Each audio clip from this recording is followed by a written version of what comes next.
What up, what up? Welcome to a new episode of the Brian Janu Show, video podcast edition. As you already know, this video will be just like all my videos are on my Brian Janu Show, JANEAU Show, my YouTube channel, Brian Janu Show, JANEAU Show.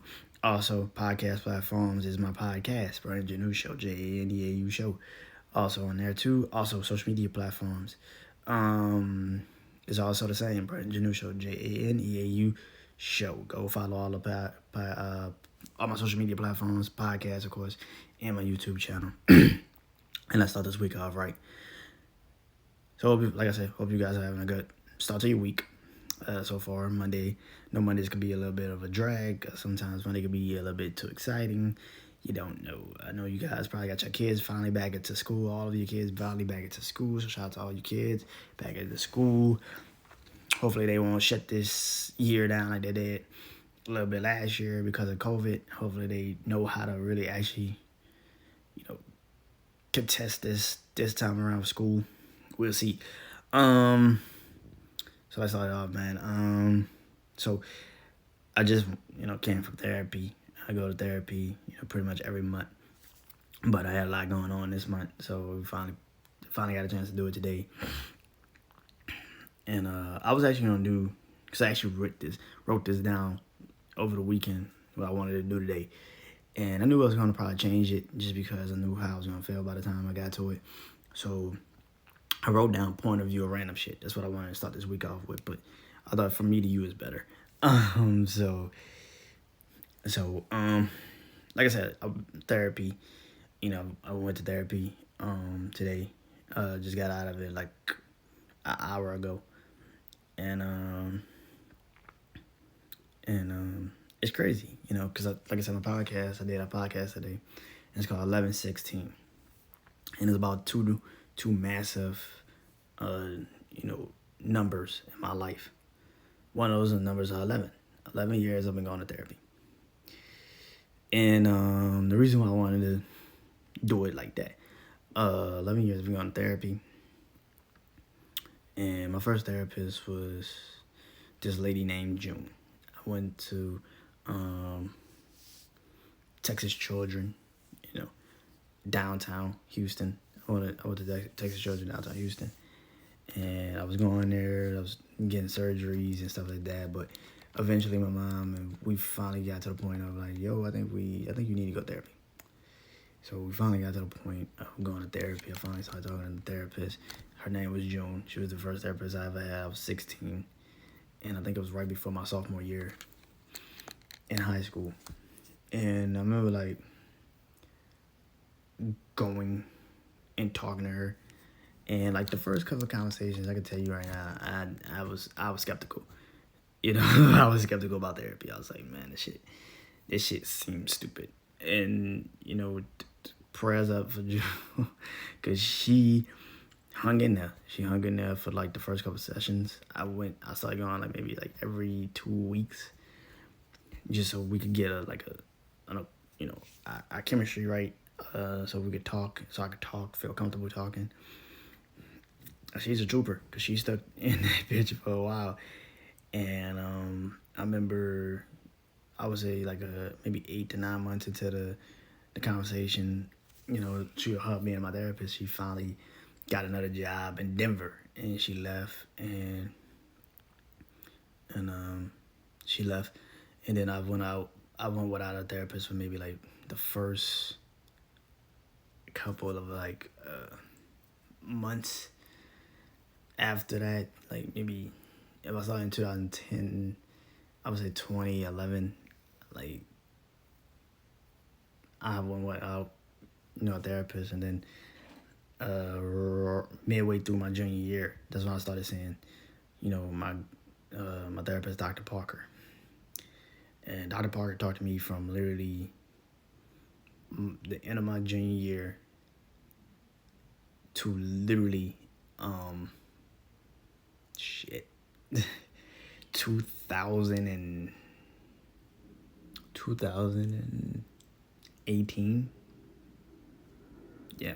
So 2019, I think. Yeah, 2019. So he's my therapist for 8 years. He's my therapist. He's the longest therapist I've had. So for 8 years, he was my therapist. And, you know, for 8 years, he's my therapist, and it was cool. He literally saw me through a lot of stuff. He, high school, getting my driver's license, going through all this bullshit with people, trying to make me a functioning adult. He tried so hard. But and then I went and started talking, and then what happened with me and Dr. Parker is he was just too close to the situation.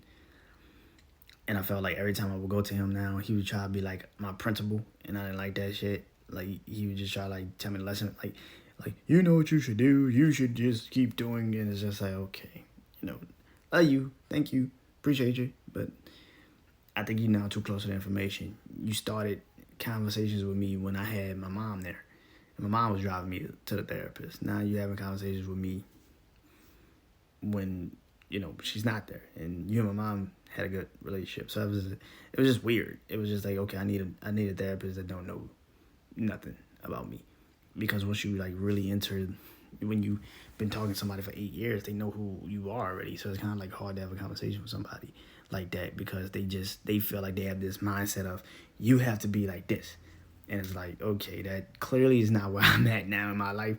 So can we just move off of it? But he couldn't. So I was just like, okay, since you can't, I will. And I was like, I'm done with him as a therapist. I was like, 8 years, that's a long time to know, like, okay, time to go. And you knew me now. So you should have known, like, I was getting agitated with the conversations. And I was like, okay, that shit's stupid. So I left, and I started going to my guy, Max. And we started talking for maybe, like, 6, 7, 8 months. And then he leaves. Yeah, he had a better opportunity, and he leaves. And now I'm talking to my new therapist, Rochelle. So my new therapist, Rochelle. And this is my favorite therapist. I'm gonna be honest. That I've had. June was cool because she was the first one. She was like 24, and I think that was like her first real like job by herself. And matter of fact, I think I was talking to somebody, and somebody was like, "We're gonna give you to June," and I was like, "Okay." I was like, "That shit's weird," but okay, cool. But I like my new therapist, Miss Roshan. Actually, her name is Roshan. I love her more. Like, she's the coolest one. Cause it feels like it's not therapy. It's just like, she's like, "So how do you feel?" And go. Like, it's just open. It's an open conversation. And we have a real conversation. What I'm trying to say is this: 4 therapists, 11 years of therapy, and it's not like other than Dr. Parker, because I knew it was time to like move on from that situation.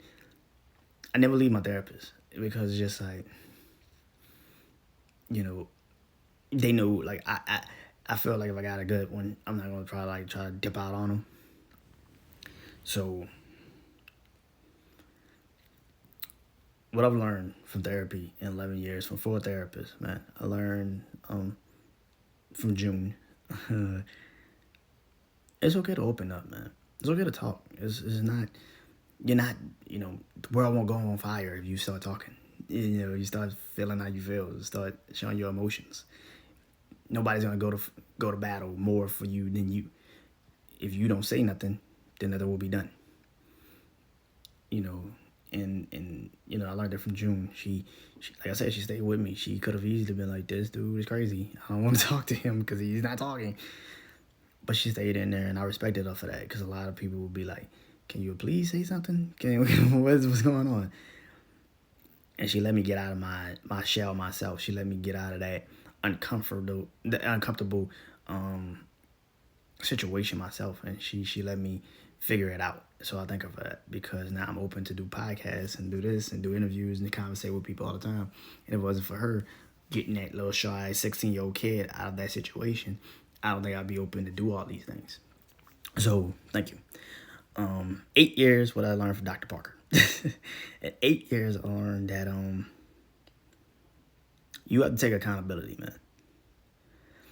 you have to take accountability. I know it's hard to take accountability because you don't see yourself as like somebody that can take, because it's your life. You're like, no, somebody did that to me. No, you only allow you only let happen what you allow. So he taught that to me. He was like, yo, you gotta look at what you doing wrong.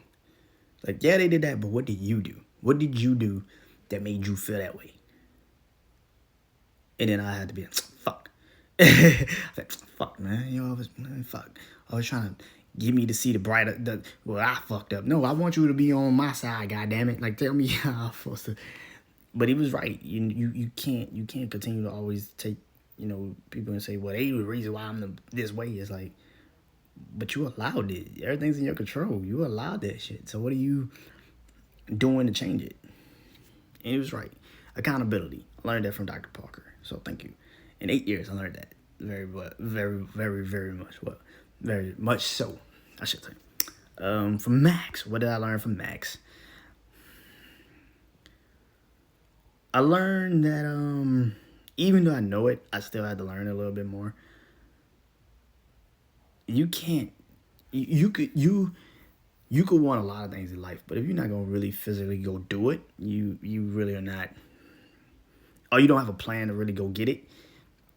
It's all fucking not. So Max taught me that. Max taught me that very well. He was like, look, man, you say you want these things, but what are you physically doing to like put yourself in a position to get those things done?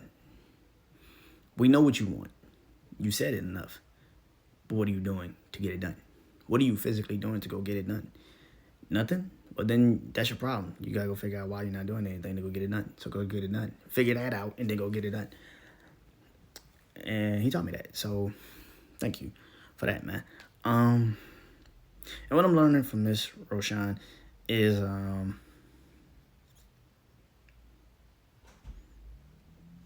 that even when I don't think I got people to hear me out and hear what I'm saying, I do.